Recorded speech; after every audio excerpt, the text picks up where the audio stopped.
Hello everyone, Radhe Radhe.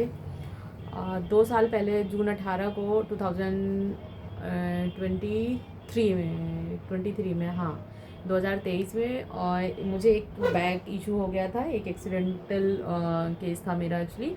तो उसमें मुझे स्लिप डिस्क और जिसकी वजह से स्लिप डिस्क हुआ, स्लिप डिस्क की वजह से साइटिका जो नर्व होती है वो दबने लगी। उठने बैठने में, चलने फिरने में काफ़ी परेशानी होने लगी। फिर उसके बाद में मैंने ट्रीटमेंट लेना शुरू किया। जैसा कि मुझे पता कैसे चला, एमआरआई रिपोर्ट से और कुछ और टेस्ट हुए, जिसकी वजह से मुझे पता चला कि मुझे स्लिप डिस्क हुआ है, साइटिका हुआ है, जिसका भयंकर पेन मुझे हो रहा था। उसका मुझे रूट कॉज का पता चला।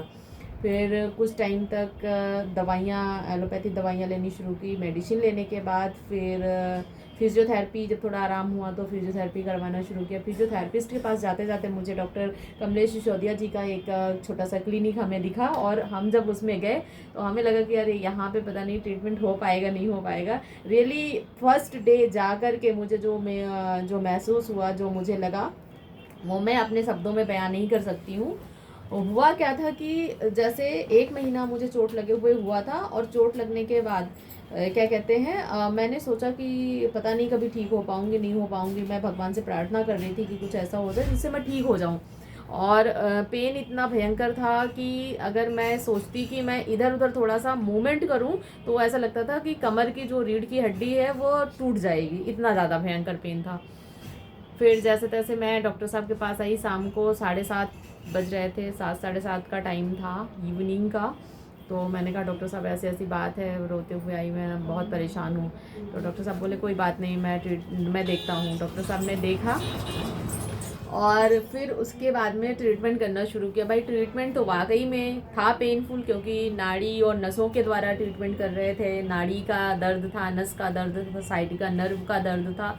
तो वो नर्व और नसों के द्वारा ही ठीक करना था इन्हें। तो काफ़ी जो है अच्छे से ट्रीट किया, और उस दिन मुझे बहुत अच्छा लगा, आराम मिला। उसके 2 दिन बाद मुझे इतना अच्छा कर दिया कि मैं उठ के अपने पैरों पे चलने लगी और थोड़ा अच्छा महसूस करने लगी। और धीरे धीरे धीरे धीरे, और आज का टाइम है कि आज मैं बिल्कुल ठीक हूँ, बिल्कुल फिट हूँ, मुझे कोई इशू नहीं है। कमर का दर्द बहुत भयानक होता है, बहुत भयंकर होता है, बहुत पेनफुल होता है, इसलिए कभी इसे इग्नोर नहीं करना चाहिए। स्टार्टिंग में ही एक अच्छे डॉक्टर का मिलना बहुत बड़ी बात होती है। अगर एक अच्छा डॉक्टर मिल गया, स्टार्टिंग में हमें पता चल गया कि दर्द क्यों हो रहा है, किस लिए हो रहा है, तो हम पूरी तरीके से छुटकारा पा सकते हैं। तो आप लोगों से निवेदन है कि अगर कमर में दर्द है तो किसी भी तरीके से उसको इग्नोर मत करिए, डायग्नोज कराइए और एक अच्छे डॉक्टर के पास जाइए। और अगर आपको डॉक्टर कमलेश सिसोदिया जी के पास आना है तो इनका जो क्लिनिक है वो ग्रेटर नोएडा में है। ग्रेटर नोएडा बीटा 2 में बैठते हैं डॉक्टर साहब। आप इनसे अपॉइंटमेंट लेके आके मिल सकते हैं। Thank you very much, thank you.